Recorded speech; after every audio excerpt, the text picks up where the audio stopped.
Hello everyone! Welcome to my channel! Hello hanggang hilaw! At ngayon ay babalik na naman kami sa Kasim kasi may nakalimutan kami. Siguro mga 3 days pa kami bago uuwi sa Bureda. So ngayon travel kami. 1:00 ng hapon. Super duper init. Kahit andito kami sa loob ng sasakyan. Pero grabe ang init guys. Sobra. Nung lumabas ako doon sa bahay, grabe parang nasusunog yung mukha ko. Grabe talaga ang init. Sus. At syempre kasama ko si Koki. Yung pusa kong makulit. Yung pinakamakulit kong pusa, andito siya kasama ko. Tahimik lang siya. O, hindi siya nag-iimik.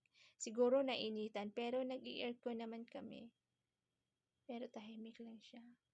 Pero guys, tingnan nyo naman kahit sobrang init dito, ang ganda ng mga pananim sa tabi ng daan. Diba? Ang green, ang tataba nila.